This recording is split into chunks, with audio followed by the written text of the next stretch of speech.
കൈകൊണ്ടോ കാലുകൊണ്ടോ കണ്ണുകൊണ്ടോ പന്ത് തൊടാത്തൊരു ദിവസം ഉണ്ടോ? അതൊക്കെ ഉണ്ട്. കാലൊക്കെ ഓപ്പറേഷൻ ചെയ്ത് എടുക്കുമ്പോൾ ഹോസ്പിറ്റലല്ലേ, അതൊക്കെ ഉണ്ട്. എന്നാലും കുറേയൊക്കെ എപ്പോഴും ഫുട്ബോളിൻ്റെ പിന്നാലെ അയക്കരോ, കളിക്കാനായാലും എല്ലാത്തിനായാലും. പിന്നെ ഞാൻ നേരത്തെ എൻ്റെ കാലത്ത് അതിങ്ങനെ പോലീസിൽ വന്നുള്ള ശീലമാണ്. എത്ര നേരം വൈകി കിടന്നാലും, നേരം വൈകി കിടക്കാറില്ല, കിടന്നാലും 6 മണിയാകുമ്പോഴേക്കും സ്റ്റേഡിയത്തിലെത്തും. അത് ഇങ്ങനെ ആയിപ്പോയിട്ടുള്ളതാണ്.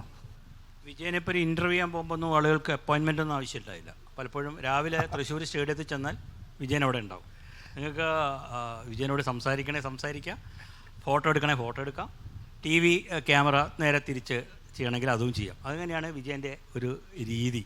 അപ്പോൾ എനിക്ക് വിജയനോട് ചോദിക്കാനുള്ള, വിജയൻ എപ്പോഴും പറയുന്നുണ്ട് എൻ്റെ എല്ലാ സൗഭാഗ്യങ്ങളും എൻ്റെ ജീവിതവും തന്നത് ഫുട്ബോളാണ് എന്ന്. അപ്പോൾ പന്ത് കളിക്കാരനായിരുന്നില്ല എങ്കിൽ എന്താവുമായിരുന്നു? ഞാനൊരു കൂലിപ്പണിക്കാരനാണ്. അച്ഛന് കൂലിപ്പണിയാണ്. അച്ഛൻ ഡോക്ടറൊന്നുമല്ലല്ലോ, ഞാൻ ഡോക്ടറാവാൻ. അച്ഛന് കൂലിപ്പണിയാണ്. ഒരു കൂലിപ്പണിക്കാരനാൻ തന്നെ ആവുള്ളൂ. കാരണം അതിനുള്ള പഠിപ്പൊന്നും എൻ്റെ അടുത്തില്ല. അപ്പോൾ തീർച്ചയായും അച്ഛൻ്റെ പിന്നാലെ പോയേനാ. പക്ഷേ ഫുട്ബോള് ലൈഫൊക്കെ മാറ്റിമറിച്ചത് ഫുട്ബോളാണ്.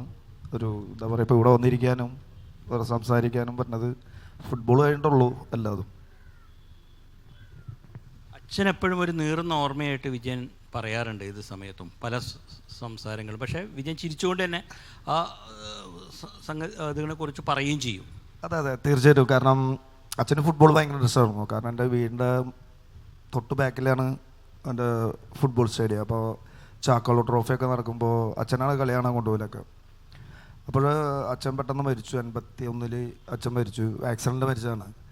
പക്ഷേ ഞാനൊരു IM വിജയൻ, അതെപ്പോഴും ഉള്ളതാണ് എൻ്റെ ഇത് മനസ്സിലെപ്പോഴും ഉള്ളതാണ്. ഒരു IM വിജയനായിട്ട് അച്ഛനെ കാണാൻ പറ്റിയിട്ടില്ല. വിജയനായിട്ട് കണ്ടിട്ടുണ്ട്. അതിന് മുന്നിൽ ഒരു IM വന്നപ്പോൾ കാണാൻ പറ്റിയിട്ടില്ല. കാരണം അപ്പോൾ അതിന് മുന്നേ അച്ഛൻ മരിച്ചു പോയി.